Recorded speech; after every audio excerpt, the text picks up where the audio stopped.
नमः सिद्धेभ्यः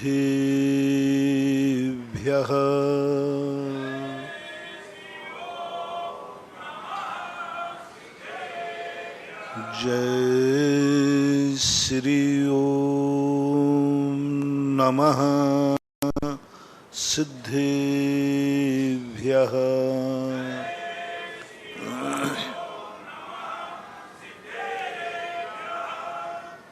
सर्वमंगल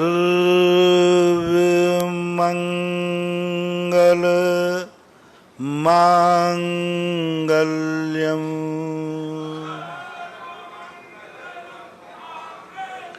सर्वकल्याणकारकं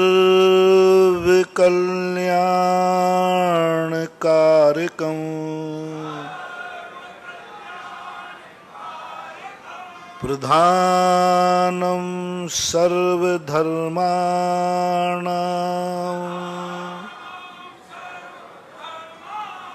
जैनं जयतु शासनम्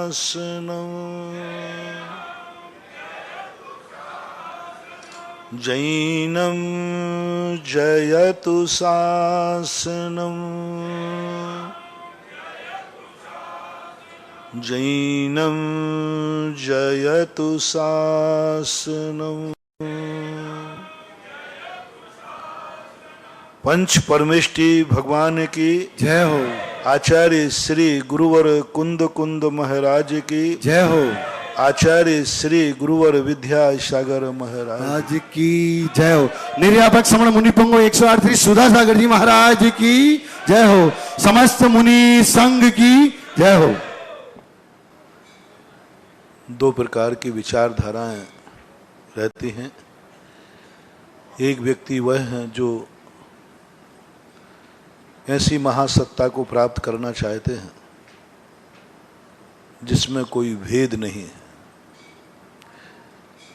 यहाँ तक कि वो जीव अजीव का भी भेद नहीं करना चाहते, मात्र ज्ञायक स्वभावी बनना चाहते। और ज्ञायक स्वभाव में भी वो भेद नहीं, अखंडता देखना चाहते। जहाँ कोई भी भेद ना हो, न भगवान और भक्त का भी नहीं, जीव और पुद्गल का भी नहीं, कोई भेद नहीं हो, एक ऐसी शाश्वत शक्ति प्राप्त हो। लेकिन इससे विपरीत जो अपन लोग हैं, अपन यदि द्रव्य दृष्टि रखेंगे तो द्रव्य का कोई मूल्य नहीं होता। द्रव्य ना तो निर्मूल है और द्रव्य ना तो मूल्यवान है। पर्याय निर्मूल भी होती है और पर्याय मूल्यवान भी होती है। पुद्गल ना तो जहर है ना अमृत है। पुद्गल की पर्याय जहर भी है और अमृत भी है। जीव द्रव्य ना तो पुण्य है ना पाप है, उसकी पर्याय पुण्य और पाप रूप होती है। जो कुछ भी दुनिया में अपन देखते हैं, मूल्यांकन करते हैं, पूजा करते हैं, द्रव्य की नहीं करते, पर्याय की करते हैं। जीव की नहीं करते, अरहंत की करते हैं। जीव की कोई भी अभी तक एक भी पूजा हमें कहीं देखने को नहीं मिली। कहीं जीव की पूजा नहीं है। सिद्ध की पूजा लिखी है। सिद्ध सो जीव नहीं है, सिद्ध तो एक पर्याय है। अरहंत की पूजा है, जीव की कहीं पूजा नहीं लिखी। मुनि की पूजा है, जीव की पूजा नहीं। लोग कहते हैं द्रव्य दृष्टि, द्रव्य दृष्टि। क्या करोगे द्रव्य दृष्टि? ना तो हम उसकी पूजा कर सकते हैं, ना उसकी आराधना कर सकते हैं। वो तो मात्र एक ध्यान का विषय है। आज दुनिया में जो भी अपन अच्छा बुरा देखते हैं, सब पर्याय है। यदि कोई व्यक्ति जीव की पूजा करे तो पूजा होगी ही नहीं। जीव की पूजा करने बैठोगे तो तुम पागलों की कोटि में आ जाओगे। क्योंकि यदि तुमने कहा कि मैं जीव की पूजा करूंगा तो तुरंत निगोदिया जीव खड़ा हो जाएगा, मुझे भी अर्घ चढ़ाओ, मैं भी तो जीव हूं। चींटी कहेगी मैं भी जीव हूं, कीड़े मकोड़े कहेंगे मैं भी जीव हूं, कुत्ते बिल्ली कहेंगे मैं भी जीव हूं, सांप छछूंदर कहेंगे मैं भी जीव हूं। किस किस की पूजा करोगे? जीव की पूजा करो, एक दिन पूजा करके दिखाओ। इसलिए पूज्यवर अमृत चंद सूरी महाराज ने कहा, पूज्य पूजक भाव द्रव्य में नहीं होता, पूज्य पूजक भाव द्रव्य दृष्टि में नहीं होता, पूज्य पूजक भाव निश्चय स्वरूप में नहीं होता, वहां तो मात ज्ञेय ज्ञायक भाव होता है। पूज्य पूजक भाव नहीं है, ज्ञेय ज्ञायक भाव है। बस जानो, देखो, बस कुछ नहीं, खाना पीना नहीं, मत देखो, बस भोजन खा नहीं सकते आप, पानी पी नहीं सकते आप, मात एक देख सकते हो ज्ञायक स्वभाव। बस जहां जहां पूरा समय सार द्रव्य दृष्टि से भरा है, पूरी अध्यात्मिक गाथाएं द्रव्य दृष्टि से भरी हैं। जिस अध्यात्म में ना कोई पूज्य है और ना कोई पूजक है, मात्र ध्यान किया जा सकता है, बस उपयोग नहीं। हिलना भी नहीं, डुलना भी नहीं, बोलना भी नहीं, सुनना भी नहीं, कुछ नहीं करना, मात जानो। अब ऐसी दशा अपन संसार में कौन ला सकता है? आंख खोलना भी नहीं, आंख बंद भी मत करना, कानों से सुनना नहीं, मुझे नहीं सुनना ये भी भाव मत लाना। कान खुले रहें फिर भी तुम्हें सुनाई ना पड़े, कान खुले रहें तो भी सुनाई नहीं पड़े। मौन लेना नहीं और बोलना है नहीं, मौन भी नहीं लेना, बोलना भी नहीं। चलना है नहीं, खड़े रहना नहीं, स्थिर हो जाओ, स्थित प्रज्ञ। वैष्णव दर्शन के महाभारत में कहा, स्थित प्रज्ञ हो जाओ। हनुमान जब जंगल में थे, पांडव जब जंगल में थे, एक दिन हनुमान मिले तो भीम हनुमान जी से कहते हैं कि हनुमान जी हमें आपकी जरूरत है। बोले मेरी क्या जरूरत है? बोले आपने रामचंद्र जी का सहयोग किया था, आप न्याय के पक्ष में रहते हैं और अन्याय के पक्ष से आप लड़ते हैं। यहां तक कि जब रामचंद्र जी ने एक बार अन्याय पक्ष में खड़े हुए तो आप रामचंद्र जी के विरुद्ध में भी खड़े हो गए थे। हनुमान जी ने मुद्दा उठा लिया था रामचंद्र जी के लिए, एक बार रामचंद्र जी के विरुद्ध में युद्ध में खड़े हो गए थे। रामचंद्र जी ने कहा कि हनुमान तू मेरे विरुद्ध में खड़ा हो रहा है? तो हनुमान ने जवाब दिया कि रामचंद्र जी, प्रभु तुम्हारी ये भूल है कि मैं आपके पक्ष में हूं। कितनी बड़ी बात है। तुम मेरा भक्त होकर मेरे पक्ष में करने वाला आज क्या कर रहा है? तो हनुमान कहते हैं, रामचंद्र जी ये आपकी भूल है कि मैं आपके पक्ष में हूं। मैं आपके पक्ष में नहीं था, मैं सत्य के पक्ष में था। मैं आपके पक्ष में नहीं था, मैं न्याय के पक्ष में था, अन्याय का विपक्ष था। मेरा जन्म भव भवांतर पीढ़ी दर पीढ़ियों का संबंध था रावण का, पीढ़ी दर पीढ़ी। जैन दर्शन के अनुसार रावण का और पवनंजय का, इनके पिताजी का बड़ा घनिष्ठ संबंध था। ये विद्याधर थे, दोनों एक दूसरे के रिश्तेदार थे। हनुमान जी के पिताजी और रावण दोनों घनिष्ठ संबंध, एक ही जाति। वैष्णव दर्शन में राक्षस मानते हैं, अपने यहां नहीं है। राक्षस वंश है जैन दर्शन में। और दोनों का पारिवारिक संबंध था, बहुत निकट का संबंध था, अति निकट का संबंध। इतना निकट का संबंध था कि जब भी रावण को कोई युद्ध होता था, पवनंजय अपनी सेना लेकर के उनके पक्ष में लड़ने जाते थे।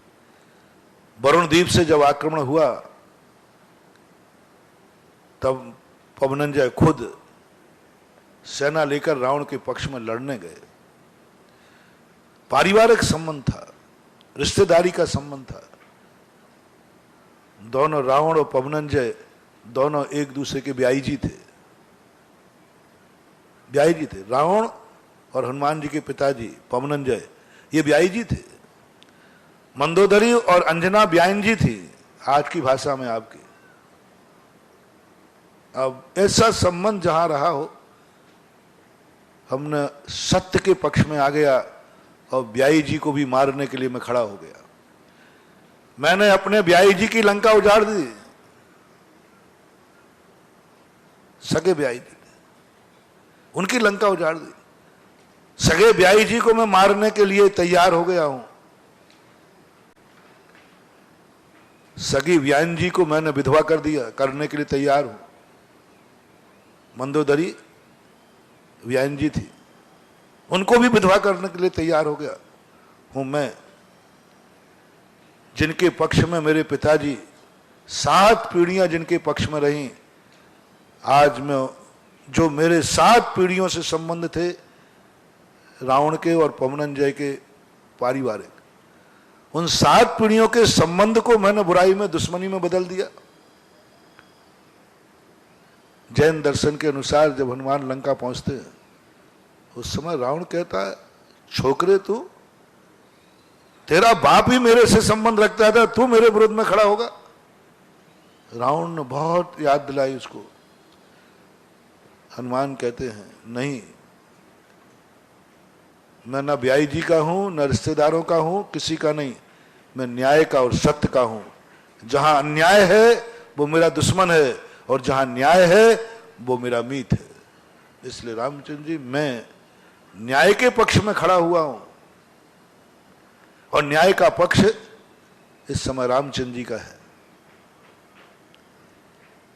तो रामचंद्र जी को जवाब देते हैं, रामचंद्र जी, इस समय आप अन्याय पक्ष में खड़े हैं, मैं आपसे युद्ध करूंगा। ये घटना उस समय की है जब लव कुश नाबालिग थे, और नाबालिग पर युद्ध करने के लिए रामचंद्र जी तैयार हो गए। क्षत्रिय कभी नाबालक पर शस्त्र नहीं चलाता, क्षत्रिय कभी स्त्री पर शस्त्र नहीं चलाता, क्षत्रिय कभी नपुंसक पर शस्त्र नहीं चलाता। महाभारत में आपको मालूम है, ताजश्री ने यही कहा, शिखंडी को आगे कर दो, मैं तीर नहीं चलाऊंगा, नहीं चलाता, मर जाएगा। ताजश्री मर गए, लेकिन नपुंसक पर, शिखंडी पर तीर नहीं चलाया। नाबालग पर तुम तीर चला रहे, क्षत्रिय होकर के बच्चों के ऊपर युद्ध कर रहे हो, तो लो, यदि आपकी क्षत्रियता कलंकित ना हो, इसलिए मैं बालकों को पीछे करता हूं और बालकों के पक्ष में मैं खड़ा होता हूं। लड़ो तो मेरे से लड़ो, मारो तो मुझे मारो, तब, क्योंकि मैं न्याय के पक्ष। तो भीम कहते हैं, हे हनुमान, आप तो बड़े न्याय के पक्ष में लड़ने वाले हैं, मेरे साथ भी अन्याय कर रहा है दुर्योधन, आप मेरे पक्ष में आइए। तब हनुमान कहते हैं, भीम, उस समय मुझे न्याय और अन्याय का भेद था, सत्य सत्य का भेद था। अब मैं सत्य और असत्य से ऊपर उठ गया हूं, न्याय अन्याय से ऊपर उठ गया हूं, अच्छे और बुरे से ऊपर उठ गया हूं, मैं स्थित प्रज्ञ हो गया हूं। अब मुझे कोई अंतर नहीं दिख रहा, सेठ और साहूकार में कोई अंतर नहीं दिखता। इसकी तिजोरी में रखा कि इसकी तिजोरी में रखा। जब अर्थशास्त्री बैठते हैं ना, तो अर्थशास्त्री चोरी को बुरा नहीं मानते, इकोनॉमिक्स वाले, राष्ट्र के अर्थशास्त्री जेब कट को बुरा नहीं मानते, ठगी को बुरा नहीं मानते। कितना ही कोई ठग ले, अर्थशास्त्री कभी इस पर डिस्कशन नहीं करते। उनका एक ही सिद्धांत है, देश का पैसा देश में। बस उनका एक ही सिद्धांत है, देश का पैसा बाहर नहीं जाना चाहिए। कितने भी चोरी डकाती कितने भी हो जाए, कुछ नहीं, वो कहते देश का पैसा देश में। एक तिजोरी में था, दूसरी तिजोरी में, एक के जेब में था, जेब कट ने अपने जेब में रख लिया, देश का पैसा देश में। जब कोई व्यक्ति देश की तरफ से देखेगा तो सब क्या चोरी, किसके यहां चोरी हुई, कौन चोर है, कौन, कुछ नहीं, वो कहता देशवासी है, टर्नओवर कर रहा है। सबसे बढ़िया चोर टर्नओवर करने का बहुत बड़ा साधन है। यदि चोर नहीं होते तो दुनिया में बहुत सारा धन दुनिया में गड़ा हुआ मिलता। चोर एक इतनी बढ़िया मिसाल है, वो तो चोर थोड़ा चोर पुराण पढ़ के चोरी करे ना। यदि सारे चोर मेरे से कोचिंग ले लें, हाँ हमारे यहां चोरी 72 कलाओं में एक चोर कला भी है। अब भी बेचारे गरीब के यहां चोरी डाल, वो बेचारे जिसे खाने नहीं उसके यहां चोरी कर लेते। उसके यहां चोरी करें जिसके यहां धन पड़ा है, तिजोरियों में पड़ा है, कोई काम का नहीं है, पड़ा है, ऐसे यहां तिजोरी करें। तो उन्होंने कितना बड़ा कार्य किया। जो धन टर्नओवर नहीं कर रहा था, चोर कभी अपने घर में तिजोरी नहीं रखता, चोर के घर में तिजोरी नहीं होती। वो तो इधर चोरी करेगा, इधर उड़ा खा देगा, तुरंत उड़ाता खाता है। जेब कटो के पास कभी तिजोरी नहीं होती, कितनी जेब काटने, इधर चोरी की, उधर खाया पिया, मस्त रहे। जब पैसा कहां पहुंच गया? जो पैसा तिजोरी से कभी सालों तक नहीं निकलना था, उस पैसे को चोर ने कहां फेर दिया। देश की समृद्धि किससे बढ़ती है? मनी बाजार में रहना चाहिए, टर्नओवर होना चाहिए। अर्थशास्त्री कहते हैं जितनी ज्यादा मनी तिजोरियों में बंद होगी, लॉकर में बंद होगी, उतना ही देश खोखला होगा। और जितनी ज्यादा मनी बाजार में आएगी, देश का कम से कम 50% मनी तिजोरियों में बंद है, उपयोगिता से रहित है, कोई उपयोग नहीं हो रहा है। छापा पड़ते जब देखते ना उनको, 8-8, 10-10 करोड़ रुपया नगद मिलते हैं। अब ये 10 करोड़ रुपया पूरी जिंदगी में नहीं खा पाना, रखा है, पड़ा है। देश में इतनी जमीन है, 20% जमीन उपयोग में आ रही है, 80% जमीन वेस्टेज है, कोई काम की नहीं, यूं पड़ी है। फार्म हाउस बना के रख दिया, कोई खेती नहीं कर रहा है, उपयोग नहीं है, उपयोग वाली जमीन नहीं है, उपयोग नहीं कर रहा है, यूं फार्म हाउस बना के रख दिया। प्लाट लेके 4 डाल दिए, पड़े हैं, बिजौलिया में निकल आएंगे। बिजौलिया में कम निकलेंगे तो बड़े शहर में ज्यादा निकलेंगे। पड़ी है जमीन, ना तो खेती में टर्नओवर उससे हो ही नहीं रहा, कुछ भी नहीं हो रहा, ना तो फसल उगा रहा है, ना उस पर व्यापार कर रहा है, ना फैक्ट्री डाले हुए, ये घूमने के लिए फार्म हाउस बनाए हुए हैं। जब हम बिहार करते हैं, किलोमीटरों से जमीन में बाउंड्री बनी है, उपयोग कुछ भी नहीं। बोले क्यों डाल दी? बोले यूं एडजस्टिंग। अब जितनी एडजस्टिंग है वह सब निर्मूल है, कोई उपयोग नहीं, कोई उपयोग नहीं। कब्जा है, बस बाउंड्री बनाकर छोड़ दिए, कोई उपयोग नहीं। और जैन दर्शन इसी को सबसे बड़ा पाप मानता है, कानून इसे अपराध मानता है। जैन दर्शन कहता है किसी भी चीज को निरुपयोगी अपने कब्जे में लेना, यही तुम्हारी सबसे बड़ी विनाश लीला है, वो सबसे बड़ा पापी है। 6 खंड का भी अधिपति है तो वो पापी नहीं, हजारों बीघा जमीन है तो पापी नहीं। हजारों बीघा जमीन है, उससे टर्नओवर कर रहा है, फसल उगा रहा है, फसल बाजार में जा रही है, लोगों के पड़ रहा है, तुम कमा रहे हो, उससे कोई फर्क नहीं पड़ता, व्यापार चलना चाहिए। लेकिन एडजस्टिंग के लिए यदि तुमने 1 इंच भी जमीन यूं डाल दी, बोले क्यों डाली? बोले यूं पड़ी है। अब ये है तुम्हारी दरिद्रता का लक्षण। जो व्यक्ति संपत्ति को यूं डाल देते हैं, निश्चित समझना उनको ऐसे कर्म का बंध होगा कि कल फुटपाथ पर जिंदगी व्यतीत करना पड़ेगी, रहने के लिए 2 गज की जमीन भी नहीं मिलेगी। ये जितने फुटपाथों पर सोते हैं, ये वही सेठ हैं जिन्होंने एडजस्टिंग में जमीन डाली थी। कितना बड़ा पाप है। एक व्यक्ति तड़प रहा है, झोपड़ी बनाने जमीन नहीं ले रहा है, महंगी हो गई जमीन। यदि सारे सेठों की जमीन, यही तो नरेंद्र मोदी कहता है, यही तो कहता है वो कहता है कि जमीन इतनी महंगी हो गई कि गरीब फ्लैट नहीं बना पा रहा है, गरीब एक जमीन को नहीं खरीद पा रहा। क्यों? सारी जमीन बड़े आदमियों ने कब्जा कर ली है। नरेंद्र मोदी का दिमाग खेत छीनने का नहीं है। उसने ये नहीं कहा कि मैं खेत छीनूंगा, एग्रीकल्चर की जमीन पर उसकी दृष्टि नहीं, मकान बने उस पर दृष्टि नहीं, एडजस्टिंग जो किसी काम में नहीं आ रहा है।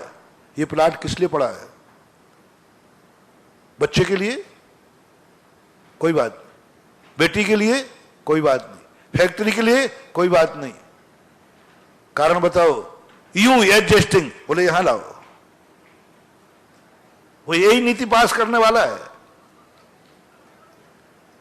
और हमारे धर्म शास्त्रों से बिल्कुल सहमत है कि जिसके पास बेफालतू जमीन पड़ी है वो तो सरकार तुम्हें डंडे के बल पर ले रही है, और महावीर अपने भक्त को उपदेश के बल पर कह रहे हैं कि ये तुम्हारी दरिद्रता का लक्षण है। एक बहुत अच्छा संस्मरण याद आ गया। पहले एक कातंत्र रूप माला करके हमारे संस्कृत की एक किताब है। एक किताब हम लोगों को बड़ी मुश्किल में मिली, तो आचार्य जी से कहा इसको हम रख लें, मंदिर में मिली। तो आचार्य जी नहीं नहीं रखना नहीं महाराज, मैंने कमेटी से आज्ञा ले ली है, कमेटी से अनुमति ले ली है। और कमेटी कहती हाँ महाराज ले जाओ।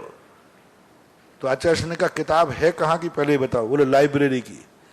तो लाइब्रेरी ने जिसने किताब रखी थी उसने एक व्यक्ति को पढ़ने के लिए रखी थी कि सबको पढ़ने के लिए रखी थी? लाइब्रेरी में तुम्हारा वो सबके लिए। अब तुम एक अकेले निकाल के ले जाओगे तो इस किताब को रखने वाले ने कितने लोग पढ़ेंगे, उस सब का ज्ञानावरणी कर्म का बंध तुम्हें होगा और जिंदगी भर रट जाना किताब रट रट के, सब बुद्धू बने रहोगे, कोई याद नहीं होगा। वो किताब लाइब्रेरी की है। आपको अकेले भेंट की हो तो भेंट करने वाला कहता है ठीक है मैंने महाराज को भेंट किए, महाराज के लिए दी। वो लाइब्रेरी की किताब है और लाइब्रेरी किताब को कितने लोग पढ़ेंगे, कोई गिनती? कोई भी पढ़ सकता है।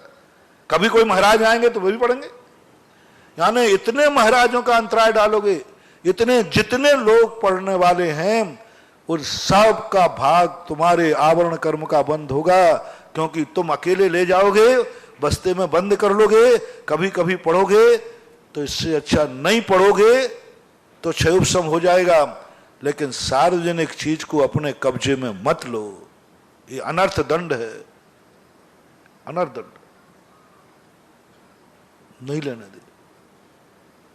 मैं कमेटी ने आके कहती महाराज जी हमारे यहां तो आज तक किसी ने उठाई नहीं इस किताब को। कहते ना कौन पढ़ता है? आज तक कभी इशू नहीं हुई, महाराज यूं रखिए। बोले नहीं, यहीं जितने दिन पढ़ना हो पढ़ लो। और या फिर अंत में कहा कि ये नियम करो कि हम इसको पढ़ने के बाद तुरंत यहीं रख देंगे, लेकिन तुम बिहार कर गए, उसी समय कोई दूसरे महाराज आ गए तो? और उन्होंने कहा देखना लाइब्रेरी में कातंत्र रूपमाला है कि नहीं, और नहीं पाई गई तो फिर क्या होगा? ज्ञानावरणी कर्म का निन्ना हो गया ना, निन्ना हो गया। कितना बड़ा सोच आचार्य। एक किताब तुम दे रहे हो, देने वाला दे रहा है, लेने वाला ले रहा है। उन्होंने कहा नहीं सार्वजनिक है, सार्वजनिक। तब फिर एक सज्जन वहां थे, उन्होंने फिर किताब छपवाई, फोटोकॉपी कराई, फिर अलग से हम लोगों के नाम से दी और वो लाइब्रेरी में गए। आज आप पढ़ो, ये तुम्हारी खुद की किताब है। क्योंकि देने वाले ने, जैसे कल मैंने कहा था ना शाम को, तुमने ये भोजनशाला बोली है, भोजनशाला में एक दिन का भोजन बोलते हो, किसके लिए बोला भोजा बेलो? तो ये भोजन के जो आपने पैसा दिए किसके लिए दिए हैं? स्वयं खाने को दिए हैं कि तीर्थयात्री को? नहीं मुझे पता नहीं, बोलो तो ना। हाँ हमने माइक से तो यही सुना है। माइक से जब ये बोलते हैं ये भक्ति कलश की जो राशि दे रहा है या जो बोल रहा है, बाहर से पधारने वाले जो महाराज के दर्शन करने आ रहे हैं उनके भोजन की व्यवस्था होगी। इन्होंने एक बार भी नहीं बोला इसमें वो भी खाएगा जो दे रहा है। हमें क्या पति, जोड़ दो उसमें, देने वाला भी खाएगा। और फिर ये बोलो देने वाले के ब्याई जी भी खाएंगे, देने वाले के दोस्त भी खाएंगे, सारा बिजोलिया भी खाएगा, फिर आप जोड़ो, फिर कोई आपत्ति नहीं। लेकिन आप यात्री के नाम का दान दे रहे हो, उसका एक दाना देने वाला नहीं खा सकता। सारे भारत के जैनी सुनो कान खोल करके, कितना बड़ा पाप और अपराध करते हैं आप लोग, कितना बड़ा पाप।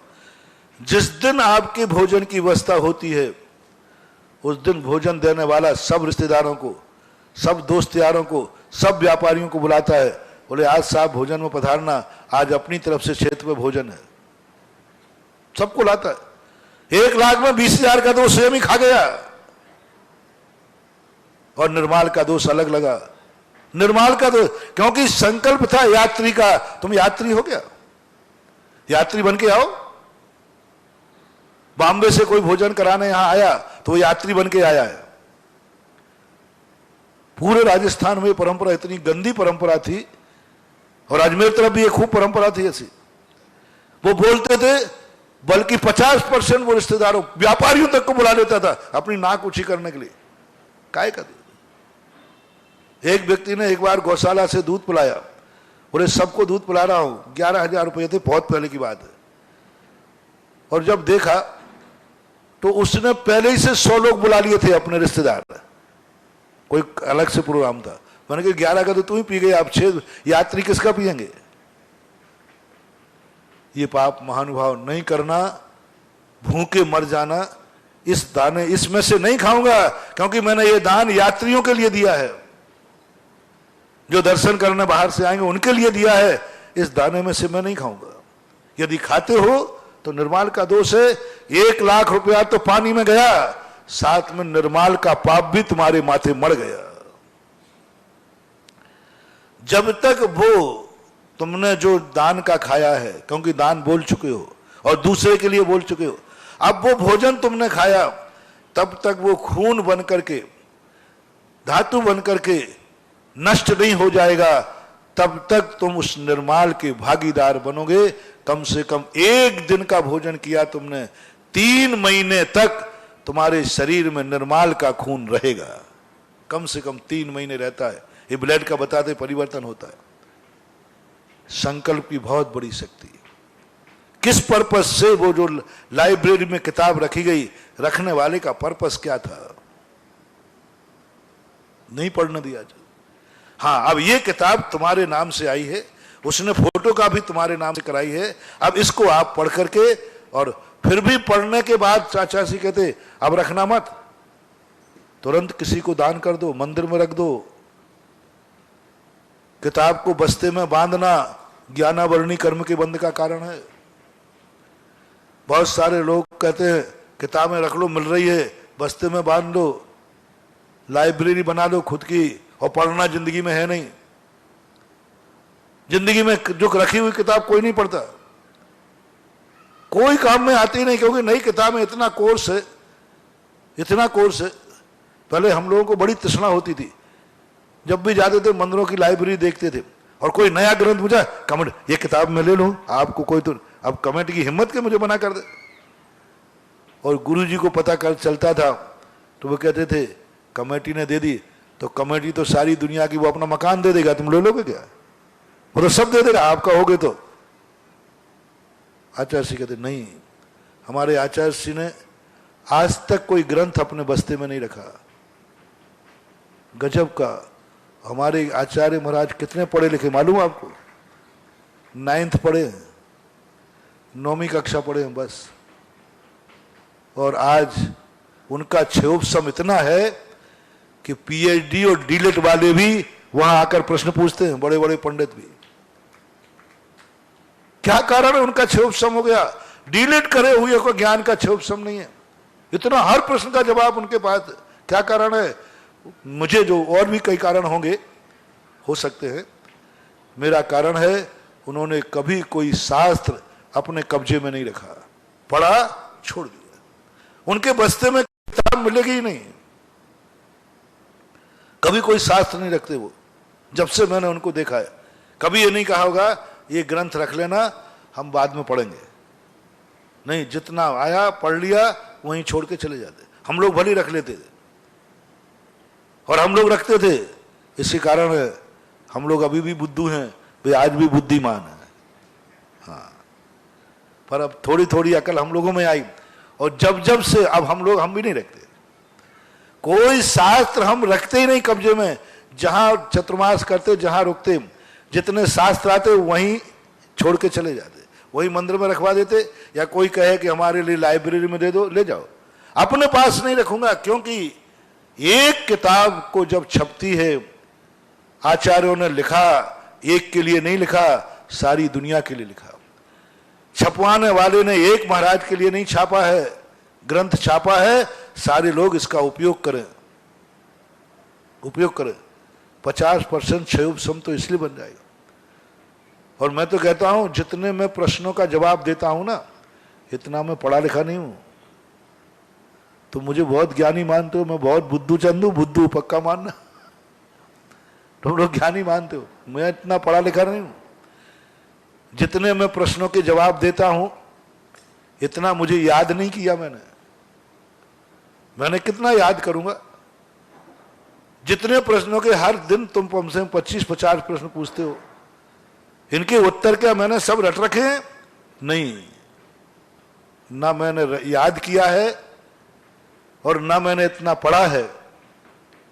लेकिन जब तुम प्रश्न करते हो तो पता नहीं कहां से दिमाग में आ जाता है। यदि मैं कमरे में बैठ के सोचूं तो नहीं आएगा, क्योंकि वो स्मरण हो तो आए, और यहां आ जाता है। कोई कारण नहीं, मात्र एक कारण, अनेक कारणों में, कि पूज्य गुरुदेव ने कहा, शास्त्र को अपने कब्जे में मत रखना, जिनवाणी को अपने कब्जे में मत रखना। जो शास्त्र दुनिया के लिए है वह दुनिया के लिए रखो, पढ़ना है अपने लिए नाम से फोटो कॉपी करा लो और पढ़ के छोड़ दो, विस्तार करो। तो जब हम लोगों को जिनवाणी का उदाहरण दे रहा हूं, इसी प्रकार मैं आपसे कहता हूं, आपके पास कोई ऐसी संपत्ति पड़ी है जिस संपत्ति का कोई उपयोग नहीं है, 84 खंड का मकान है तो भी पाप नहीं है, क्योंकि उसका उपयोग हो रहा है। परिवार के लोग रहते, रिश्तेदार रहते, उपयोग हो रहा है, काम में आ रहा है, कोई बाधा नहीं। हजारों बीघा जमीन है, खेती हो रही है, व्यापार करता हूं, खेती होती है, धंधा करता हूं, व्यापार करता हूं, अनाज बाजार में जाता है। जैन दर्शन की बात कर रहा हूं। जैन दर्शन कहता है जो तुम्हारे पास है उसका टर्नओवर करो, टर्नओवर, व्यापार करो, कोई बात नहीं, कमाने कोई मना नहीं, धंधा करो, किराए पे मकान दो, क्या बात हो गई, किराए कमाओ, वो भी व्यापार है, वो भी आजीविका है। कितने लोग हैं जो किराए के पूंजी से आजीविका चलाते हैं, कोई बात नहीं। ब्याज पे पैसा चलाओ ना, कौन मना कर रहा है, व्यापार है। ब्याज पे पैसा तुमने चलाया, पैसा बाजार में गया कि नहीं, देखना मैं किस दृष्टि पर तुम्हें ले जा रहा हूं। ब्याज का पैसा तुमने चला दिया, 1 लाख रुपया तुमने किसी को दिया, वो 1 लाख रुपया ले जाकर के कहां गया, वो बाजार, उसकी आवश्यकता थी, बेटी की शादी थी, उसने कपड़े खरीद लिए, सोना खरीद लिया, चांदी खरीद ली, बेटी की शादी थी, बैंड बाजों को दे लिया। 1 लाख रुपया तुम्हारे पास पड़ा था, तुमने ब्याज पे देकर पैसा कमा लिया, लेकिन सबसे बड़ा देश पे उपकार किया कि तुमने पैसे को बाजार में ला दिया। पैसे को बाजार कैसे लाना है तुम्हें मैं कुछ भी नहीं बोलूंगा, कानून भी कहता है, मैं भी कहता हूं, पैसा बाजार में होना चाहिए, बस तिजोरी में रखना, गाड़ के रखना। जितने दिन तुम रखोगे उतने दिन तुम्हें अंतराय कर्म का बंध होगा। आचार्य ने किताब पढ़ने के लिए तो मना नहीं किया ना, ये कहा बस्ते में मत रखो, टर्नओवर चलने दो, तुम भी पढ़ो, दूसरा भी पढ़े, तुम पढ़ करके अलमारी में रख दो, 2 घंटे बाद दूसरा पढ़ेगा। ऐसे ही आप खूब लाखों करोड़ों का व्यापार करो, कोई पाप नहीं बंधु, जितना करना चाहो उतना करो, मैं कोई सीमा नहीं बांध रहा हूं। आज कितनी जमीन रखना है रखो, कितना, बस टर्नओवर होना चाहिए। पैसा तिजोरी में नहीं, पैसा बैंक लॉकर में नहीं, पैसा निर्मूल मत करो, बहुत कीमती है पैसा, बहुत कीमती है। तुम्हारे यहां 1 महीने पैसा पड़ा रहा, 1 महीने में ना जाने कितने लोगों का उपयोग हो सकता था। स्टोर कर करो, ये पाप है, सबसे बड़ा पाप। एडजस्टिंग में प्लाट पड़े हैं, यदि सारे प्लाट एडजस्टिंग के निकाल लिए जाएं तो जमीन इतने सस्ते में हो जाएगी कि हर व्यक्ति मकान बनाने में सक्षम हो जाएगा। मात्र एडजस्टिंग के प्लाट खाली करा ली जाए जिनका कोई उपयोग नहीं हो रहा, और ये कह दिया जाए 10 साल से जिसका प्लाट खाली किया है उस पर सरकार का कब्जा होगा, ना जिसने फसल उगाई है ना कुछ है।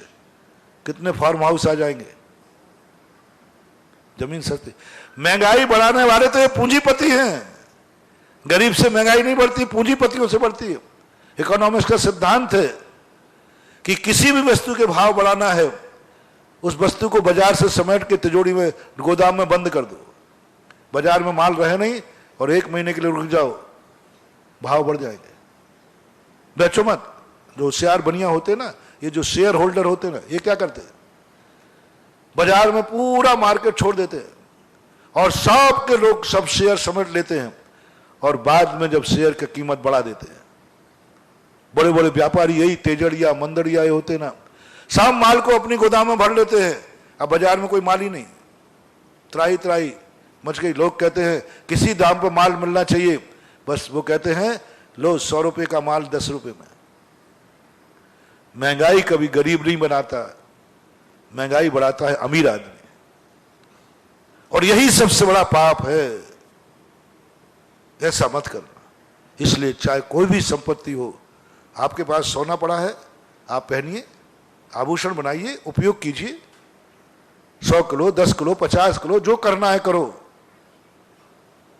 लॉकर में रख करके एक पीढ़ी निकल गई, तब से पड़ा है तो भी उपयोग में नहीं आया। अब ये पाप है, तुम 1-1 तोले सोने के लिए तरसोगे, अंगूठी भी नहीं खरीद पाओगे। अंगूठी भी नहीं खरीद पाओगे क्योंकि तुमने पूरी जिंदगी भर किलो से सोना तिजोरी में लॉकर में रख रखा है, उसका कोई उपयोग नहीं हो रहा है। कर्म कहता है इसने अंतराय कर्म डाला है, अंतराय कर्म डाला। हर चीज में यही लगा लेना, कपड़ों में, धन में, दौलत में। कितनी चीजें तुम्हारे घर में पड़ी हैं, कितने कपड़े पड़े हैं जो तुम्हारे काम में नहीं आते हैं। और जैनियों का तो हाल ही बुरा है। हर जैनी के घर में एक कबाड़ खाने का कमरा होता है, वास्तु से सबसे खराब। हर क्षेत्र में, आज मैं क्षेत्र का सर्वे कर रहा था, गजब रे वाह रे वाह, ऐसी ऐसी चीजें कबाड़ खाने में रखेंगे। मैंने पूछा भैया ये काम कब आएगा? बोले महाराज ना कभी काम आया है और तुम्हारे क्षेत्र में नहीं कर रहा हूं, हर क्षेत्र की यही दशा है। ऐसी ऐसी चीजें। मैंने कहा ये काम बता दो, ये काम। मैंने एक वस्तु उठा के बताई, क्या कोई महाराज कोई काम में नहीं आना, तो मैंने कहा निकाली क्यों? अरे महाराज यूं। अब वो नेगेटिव एनर्जी दे रहा है। ये घड़ी भी यदि बंद घड़ी पड़ी हुई है, वो तुम्हारे लाखों का नुकसान कर देगी। तुम एक घड़ी को नहीं त्याग पाए, 100 रुपए की घड़ी है और वो महीने भर तुम्हारे कमरे में पड़ी रही, लाखों का नुकसान कर दिया। बंद घड़ी है। एक बिजली का फ्यूज बल्ब आपके यहां पड़ा है, आपके घरों में ट्यूबलाइटें पड़ी रहती है, फ्यूज होने के बाद आप उसको रख देते हो, बड़े अच्छे से रखते हो। हाँ, क्षेत्रों में मिलती है। एक बार एक क्षेत्र में मैं नारियल के बिजली वाले कमरे में चला गया, क्योंकि मैं थोड़ा सा VIP हूं, मुझे हर जगह जाने का छूट है कमेटी की तरफ से। पाबंदी तो नहीं है, नहीं तो मैं बिजोलिया में नहीं घूमूं। बोलो बिजोलिया के क्षेत्र पर, तुम्हारे घर में तो नहीं जाऊंगा। बिजोलिया में कौन से स्थान पर मुझे जाने की पाबंदी है? बोल भाई, कोई बोलो है? क्योंकि नीचे कम दिखते हैं लोग मुझे। कहीं पाबंदी, महाराज जी यहां मत जाना आप। मुझे तो पूरे क्षेत्र में कहीं भी चला जाता हूं। तो मैं एक दिन चला गया यूं, तो वहां पर ट्यूबलाइट और बल्ब भरे पड़े थे। तो मैंने कहा इतनी ट्यूबलाइट में, कहीं महाराज ये फ्यूज हैं। मैंने किस काम में आएंगे? बोले कोई काम नहीं। फिर रखी क्यों? बोले यूं। मैंने क्या, कोई भी जवाब नहीं दे पाया। अब वो लाखों रुपए का, लाखों का नुकसान कर रहे, क्योंकि वो वस्तु फ्यूज है, वो बल्ब फ्यूज है। वो स्विच भी आपका टूटा हुआ, पूरे कमरे में एक पंखा पड़ा है टूटा हुआ, वो पंखा दोबारा कभी काम में नहीं आएगा, लेकिन पड़ा है। हर क्षेत्र में पड़े, ये सबसे बड़ा पाप कहलाता है, वास्तु से दोष कहलाता है। सबसे बड़ा दोष महानुभाव आपके घरों में, आपके तीर्थ क्षेत्रों में, हालांकि मैं वास्तु पे ज्यादा आपको बोलता नहीं हूं, लेकिन प्रसंग आ जाए तो बोलने में कोई दिक्कत भी नहीं। सभी लोगों से मेरा कहना है, आपके घर में यदि सफलता में परेशानी हो रही है, सबसे पहले एक प्रयास कीजिए, कौन सी वस्तु यूजलेस है जो घर में पड़ी है। एक कील भी है, यूजलेस है, अलग कर दो उसको। यूज है तो संकल्प करो या इस काम में आएगी, फिर रख दीजिए। आपने फ्यूज बल्ब रखना है, रख दीजिए। पहले ये बताइए फ्यूज बल्ब किस काम में आएगा, संकल्प करो। मैं इसकी प्रदर्शनी बनाऊंगा, मैं इसका पुरातत्व बनाऊंगा, मैं इसको सजाऊंगा, बस फिर रख सकते। अब दोष नहीं बनेगा, क्योंकि आपने वह वस्तु पे संकल्प क्या कर लिया, यह वस्तु इस उपयोग में आएगी, बस। अब कोई दोष नहीं है। फूटी ट्यूबलाइट भी रखो, हम ट्यूबलाइट का संग्रहालय बनाएंगे, हम ट्यूबलाइटों को सजाएंगे, ये भी संकल्प कर लिया, फिर वो यूजलेस वस्तु कहां रही, वो तो उपयोगी हो गई। लेकिन ऐसी वस्तु कोई भी मत पड़े रहना, जो कपड़ा का टुकड़ा भी हो, जूते चप्पल भी हो, आप ये करके रख दीजिए। ये टूटे जूते चप्पल क्यों रखे हो, बोले इससे बर्नी खरीदूंगा, हाँ फिर चलेगा। लेकिन कुछ नहीं खरीदना, वो भी नहीं लेगा तो उसको निकालो क्षेत्रों पर से भी। और क्षेत्रों में तो कभी कबाड़ खाने की वस्तु तो उपयोग में आती ही नहीं। जब भी कोई चीजें नई बनती है, कौन ढूंढेगा उसमें से, इतने में तो तुम कहोगे हम नहीं लाके रख देंगे। कबाड़ खाने को बाहर निकालो वास्तु से। इसी प्रकार से ये तो कबाड़ खाने की बात है, आपको अपनी जिंदगी में देखना है। मेरी जिंदगी में कोई ऐसी वस्तु तो नहीं पड़ी है, ऐसी जमीन तो नहीं पड़ी है, ऐसा सोना तो नहीं पड़ा है, ऐसी कोई वस्तु तो नहीं पड़ी है जो मेरी जिंदगी में मेरे काम नहीं आएगी, मेरी जिंदगी में मेरे बच्चों के काम भी नहीं आएगी, किसी काम में नहीं है। फिर भी यदि तुम्हारे पास पड़ी है तो आप उसको तुरंत निकाल देना, तुरंत निकाल देना महानुभाव, तुरंत निकाल देना। जितने दिन वो पड़ी रहेगी, तुम्हें दरिद्रता नाम कर्म का बंध होगा। तुम भिखारी बन रहे हो, दरिद्र बन रहे हो, वो वस्तु तुम्हारे लिए नेगेटिव एनर्जी दे रही है। इस पापी ने मुझे कब्जे में बंद करके रखा। किसी व्यक्ति को यदि अपन बंद करके रख दें, निरपराधी को, अपराधी बददुआ नहीं देता, अपराधी की बददुआ नहीं लगती, वो कितने देता ही नहीं, वो जानता है जितने अपराधी होते हैं जेल में जाने वाले, उनकी बददुआ में ज्यादा ताकत नहीं होती, क्योंकि अंदर तो वे जानते हैं कि मैंने अपराध किया है, बाहर से गाली देते हैं। लेकिन निरपराधी को बंद करना बहुत बड़ी बददुआ है। जिसने कोई अपराध नहीं किया हो उसे बंद कर देना, वो बहुत बुरी बददुआ देता है। जड़ चेतन दोनों। एक बार मैंने सुनाया था कि एक जेल में प्रोशन करने में गया, वहां पर एक व्यक्ति ने कहा, बहुत रो पड़ा, बोले महाराज मैंने अपराध नहीं किया, मुझे गलत फंसाया गया, मैंने नहीं किया, मुझे गलत फंसाया गया। मेरा सिद्धांत है कि कोई गलत फंसा ही नहीं सकता। मैंने कहा नहीं बेटा, कोई ना कोई अपराध तो किया है। बोले महाराज मैं आपको भगवान मानता हूं,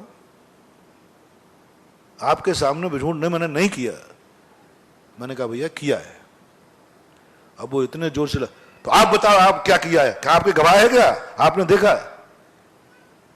मैंने आप क्या गवाह दूं मैं? पहले वो कह रहा है तो या तो उसकी मान जाओ, वो कह रहा है नहीं किया तो मैं मान जाना चाहिए था, नहीं किया। लेकिन मैं भी तो जिद्दी आदमी हूं। अब मेरे मुंह से एक बार निकल गई तो निकल गई, बचाए अब तो दुनिया पलट जाए तो पलट जाए। मुनियों के मुख से जो कुछ निकल जाता है, अमावस्या को पूनम कह दें तो पूनम को ही होना पड़ेगा। मुनि का वचन खाली नहीं जाता है, अंदर चेतना से निकला है। जो निकल गया निकल गया, कोई फर्क नहीं पड़ता। मुनि के मुख से निकल गया, मुनि कहता मैं भी झूठ नहीं बोल रहा हूं, और वो कह रहा मैं झूठ नहीं बोल रहा हूं, मैंने अपराध नहीं किया। वो बिल्कुल सही बोल रहा था। और मैं क्या, आप बताओ, वो सही बोला, मैंने कह दिया ना, वो सही कह रहा था, उसने अपराध नहीं किया, वो सही कह रहा था। अब मैं आपसे पूछ रहा हूं तो क्या मैं झूठ बोल रहा था? आज की सभा में किसी की हिम्मत हो तो बोल के दिखाए। सत्य दो होते हैं कि एक? एक। और मैंने खुद सिद्ध कर दिया वो सही बोल रहा है। अब बचा मैं, तो मैंने तो उसको कह दिया सही बोल रहा है। अब मैं आप लोगों से पूछ रहा हूं मैं क्या बोल रहा था? हो हिम्मत तो बोलो। है ये पदयात्री आए हैं आमा से, तुम बोल भाई, तुम आमा वाले। सारी दुनिया कहती है कि आमा पर महाराज जी का ज्यादा प्यार है, आमा के लोग बड़े भगत हैं, सारा राजस्थान मानता है। अच्छा बोलो, तुम्हारे गुरु महाराज झूठ बोल रहा है कि सही? दो सही होते नहीं। अब वो कह रहा है अब लो सही है तो महाराज बताओ आपके पास क्या सबूत है मैंने किया है? और मैं तो वहां था ही नहीं, मैं तो उसको जानता ही नहीं। वो सबूत मांग रहा है। अब दो बेटा, गुरु जी को बचाने वालों। वो कहता है या तो कहो गुरु की गलत बोल रहे हैं और या सबूत दो। दो ही तरीके होते, या तो गुरु जी गलत बोल रहे हैं आप स्वीकार कर लो और मैं स्वीकार करता हूं, I am sorry. Sadhu I am sorry please कह ही नहीं सकता। कैसे कह दूं? और तुम्हारी हिम्मत हो तो कहो। अब आप लोगों से मैं पूछता हूं, सामने वाले ने कहा या तो सबूत दो या अपने गुरु को गलत कहो, गुरु गलत बोल रहे हैं और वो सही बोल रहा है, ये मैंने सिद्ध कर दिया। अब इस पर तो आप डिस्कशन करना मत, क्योंकि मैंने सही की सील लगा दी। अब तुम अपने गुरु को बचाओ, सबूत दो या गलती स्वीकार करो। अब मेरे में तो साधुगिरी आ गई। साधु है, साधु तो मुख से जो निकल जाए ब्रह्मांड बदल सकता है, साधु के मुख से निकला हुआ वचन नहीं बदल सकता। पूनम को भी कह दिया कि आज अमावस्या है, अमावस्या को कह दिया पूनम है, तो पूनम ही होगी। सारे पंचांग झूठे हो सकते हैं। अब वो कहता फिर सबूत बताओ महाराज। तो जेलर साहब कहते थे बोले महाराज जी काय को इसके मुंह लग रहे हो? मैंने कहा नहीं, अब पीठ दिखा के नहीं भागूंगा। अब पीठ दिखा के, क्षत्रिय और साधु या तो किसी से भिड़ता नहीं, भिड़ जाए तो मैंने कहा अब तो नहीं भागूंगा पीठ दिखा के। ये समय सा कहेगा। साधु लोग भी जिद्दी होते हैं, जो बोलते वही है, चाहे झूठ बोले तो कुछ साधु को बदनाम करेगा। अब तो इसको सबूत दे करके ही रहूंगा। और मैंने भगवान को याद किया, भगवान जब इसने अपराध नहीं किया था तो मेरे मुंह से तुमने क्यों निकलवाया? ये भेज तो आपका है। जब गलत था तो मेरे मुंह से क्यों निकला? तुरंत मैंने आंख बंद कर दी। सरकार आंख खोल के सबूत ढूंढती है, साधु आंख बंद करके सबूत ढूंढता है, अंतर है। पुलिस आंख खोल के ढूंढती है सबूत, कैमरों में ढूंढती है सबूत, सैटेलाइट से ढूंढती है सबूत, और साधु आंख के सबूत नहीं ढूंढता, आंख बंद करके ढूंढता है। यही साधु की साधना है। दुनिया को आंखों से दिखता है और साधु को आंख बंद करने के बाद दिखता है ओरिजिनल। सारी दुनिया जो आंखों से देखती है, और साधु कहता है जो आंखों से दिख रहा है वो झूठा है, जो आंख बंद करने के बाद दिखेगा वही साचा है। आंख बंद करने के बाद सत्य दिखता है, आंख खुलने पर सब झूठा है।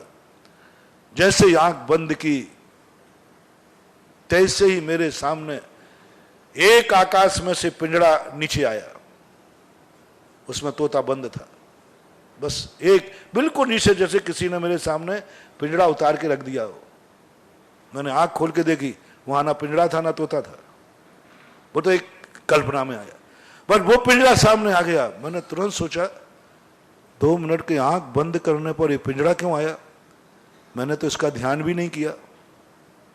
बस मैंने ये ध्यान किया, प्रभु झूठ है तो मुंह से निकला क्यों, और सत्य है तो गवाही क्या है। मैं भगवान के पास चला गया, मैं सत्य महाव्रत में चला गया। आज मेरा सत्य महाव्रत को चुनौती है। यदि नहीं था, इसने नहीं किया अपराध और सही है मेरा कहना, तो गवाह बताओ। बस वो गवाह मैंने आंख खोल के कहा, मैंने कहा भाई कभी तूने एक तोता पकड़ा था? बोले जी। कहाँ से पकड़ा था? बोले मेरे खेत में एक पेड़ था बरगद का, उसमें होल था। तो मैंने कहा तोते ने तुम्हारा क्या बिगाड़ा था? बोले कुछ नहीं बिगाड़ा था, यूं। तो मैंने कहाँ है तोता? बोले महाराज घर में टंगा हुआ है। कहाँ? पिंजड़े में। बोले पिंजड़े में बंद है। मैंने उसका अपराध? कोई अपराध नहीं, कुछ नहीं किया। बोले यूं शौक से। मैंने कहा बस धुआं में लाठी चल गई। धुआं में लाठी नहीं थी, सत्य महाव्रत का चमत्कार था। सत्य व्रत का चमत्कार था। एक ही वेदना हुई, आज सत्य महाव्रत बदनाम होगा कि साधु भी बिना सोचे बेचारे कुछ भी बोल देते हैं। क्या होगा? कौन साधु की वाणी पर विश्वास करेगा? कौन साधु की वाणी पर विश्वास करेगा? सत्य महाव्रत ने चमत्कार दिया, साधु की वाणी कभी झूठी नहीं निकलती। ये है सबूत। क्या सबूत आ गया? पिंजड़ा। मैंने कहा बस भैया, उसने कुछ नहीं बिगाड़ा था, तुमने माया जाल करके षड्यंत्र करके उसको पिंजड़े में बंद कर दिया, वही उसका जेल है। बस यही तुम्हारा अपराध है, इसलिए तुम भी षड्यंत्र करके जेल में पड़ा दिया। मैंने कहा बोलो ये अपराध किया है कि नहीं? बोले जी किया है। मैंने कहा अब किस पर कहोगे कि नहीं किया? बोले महाराज किया है। मैंने कहा सबूत मिल गया कि नहीं? बोले मिल गया। जेलर खड़े खड़े स्तब्ध रह गए। बोले महाराज क्या बात है? पिंजड़े का अपराध इसको यहां? मैंने कहा ये निरपराधी है, पक्का है, लेकिन अपराधी है ये भी पक्का है। वो मेरे पैर पकड़ के, गुरुदेव अब मैं क्या करूं? मैंने कुछ नहीं। तुम्हारे परिवार वाले जिस दिन मिलने आए, जेलर साहब से कहा इसको एक फोन कर दें दो घर। मैंने कहा तोते को मंगाना, उससे क्षमा मांगना, हाथ जोड़ के क्षमा मांगना, और उसको तुम अपने हाथ से हाथ लगा के कहना इसको मुक्त कर दो। और जिंदगी में कभी किसी पक्षी को, किसी भी पक्षी को बांध के नहीं रखोगे, अपने शौक के लिए, उपयोग के लिए नहीं। जैसे आप गाय बैल रखते, वो तो उपयोगी है, बांध, शौक के लिए नहीं रखना। उसने नियम लिया, मुश्किल से सजा उसकी भूल चुकी थी, करीबन 2-3 साल उसको जाके हो चुके थे। 6 महीने ही नहीं हुए, पता क्या ऐसा निमित्त बना उसको कि 15 अगस्त पर उसको बरी कर दिया गया। सजा उसकी 10 साल या कितने साल की थी। वो मेरे पास आया, मैंने कहा तुम्हारी सजा तो इतनी बड़ी थी, कैसे छूट गए? बोले पता नहीं। मैंने कहा पता है। तुमने वो तोता छोड़ दिया? बोले छोड़ दिया। मैंने कहा तुमने उसको छोड़ दिया, कर्म ने तुम्हें छोड़ दिया। तुमने उसको बांधा था, कर्म ने तुम्हें बांध दिया। अब अपन चिल्ला रहे कि मैंने कोई अपराध नहीं किया, तो अपराध नहीं किया, तुम अपराध मानने को तैयार ही नहीं हो। अब कहां का अपराध कहां ले गया? ये चैतन्य की बात कह रहा हूं, किसी व्यर्थ में किसी को मत मानना। ऐसे ही अचेतन पदार्थ को भी हमारे यहां बंद के कारणों में कहा जीवा जीवाधिकरण। बंद में अकेला जीव ही कारण नहीं है, अजीब भी बंद का कारण है। जैसे एक पक्षी को बांध के रखना, ऐसे ही किसी पुद्गल वस्तु को भी बांध के रखना। ये वस्तु को बांध के रखो, अचेतन है, भली वो अचेतन है, लेकिन उसका उपयोग कितने लोगों के काम में है? जो वस्तु आपके पास रखी है वह कितने लोगों के काम आ सकती है? बस वो अंतराय तुम्हें बंद होगा। वस्तु तो अचेतन है, लेकिन तुम्हारे कब्जे में, और वो भी तुम्हारे यूजलेस पड़ी है, उससे कितने लोगों के लिए काम आ जाएगा? वो अंतराय कर्म तुम्हें बंधेगा और धीरे धीरे आप दरिद्रता की निशानी में चले जाओगे। इसलिए जैनियों से मेरा कहना है, सारे भारत के अमीरों से कहना है, कोई भी वस्तु अपने यहां टर्नओवर करो, टर्न करते रहो, उपयोग करते रहो, और उपयोग नहीं हो तो उसको बाजार में फेंक दो, बाजार में दे दो। कबाड़ खाना कोई नहीं लेवे, सड़क पर डाल दो। आहा, सड़क पर डाल दो, बहुत बड़ा पुण्य है। कबाड़ खाने की वस्तु सड़क पर फेंक देना, कचरे घर में फेंक देना बहुत बड़ा पुण्य है, लेकिन घर में रखना पाप है। टूटी चप्पल भी यदि आपके पास है, आप अमीर आदमी हैं, आप टूटी चप्पल से बरनी नहीं करेंगे, स्टैंडर्ड मेंटेन, लेकिन उसको कचरे में फेंक दो। कोई भी चीज कचरे में फेंक दो, बहुत बड़ा पुण्य। दान का पुण्य नहीं बता रहा हूं, कचरे में फेंकने का पुण्य बता रहा हूं। इतना बड़ा पुण्य है कचरे में फेंकना, इतना बड़ा पुण्य है।